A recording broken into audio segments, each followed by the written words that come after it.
আমাকে একজন জিজ্ঞাসা করেছিলেন যে, "আপনি তো সাইকোলজিস্ট, তাহলে আপনি এত ঈশ্বরে বিশ্বাস করেন কেন?"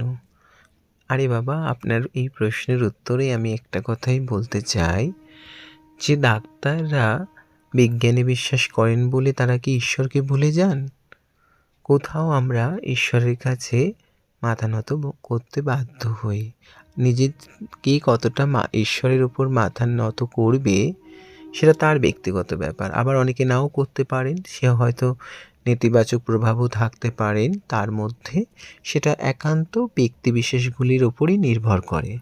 তবে আমি এ প্রসঙ্গে বলতে চাই, আমি সমভাবে যেমন বিজ্ঞানে বিশ্বাস করি, তেমন সমভাবে কিন্তু আমি ঈশ্বরবাদেও বিশ্বাস করি। তবে বলে দিই, অনেক সময় আমাদের মানসিক শান্তির জায়গাটা কিন্তু ওই পুজোপাঠ বা যাগযজ্ঞর মধ্যেও অনেকটা লুকিয়ে থাকে। যদিও আমরা অনেকেই ঈশ্বরবাদে বিশ্বাসী না হয়ে থাকতে পারি, কিন্তু অনেকেই আবার বিশ্বাস করেন, তাদের ক্ষেত্রেই সে কথাটাই বললাম। তবে আমি বিজ্ঞানের একজন স্টুডেন্ট হয়ে কখনোই আমি বলতে পারি না যে আমি ঈশ্বরেও বিশ্বাস করি না। কারণ আমার মনে হয় যে দুটোই সমানভাবে গুরুত্বপূর্ণ আমার কাছে। যাই হোক, ভালো থাকার সহজ উপায়ে যারা আমাকে ফলো করছেন, আমাকে সাবস্ক্রাইব করছেন, লাইক করছেন, শেয়ার করছেন বিভিন্ন সোশ্যাল মিডিয়ায় জায়গাগুলোতে, তাদেরকে অনেক ধন্যবাদ জানাই আরেকবার বললাম।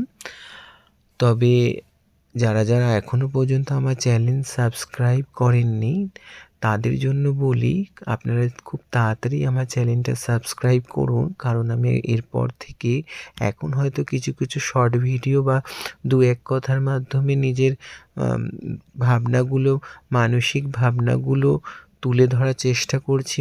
মানুষের মধ্যে হয়তো ততটাই জায়গা করে নিতে পারছি, কিন্তু এরপর আমি কিন্তু লং ভিডিও দেব, যেখানে কিন্তু অনেক বেশি আপনারা অনেক কিছু জানতে পারবেন এবং তাতে মানসিকভাবেও আপনারা অনেক ভালো থাকতে পারবেন।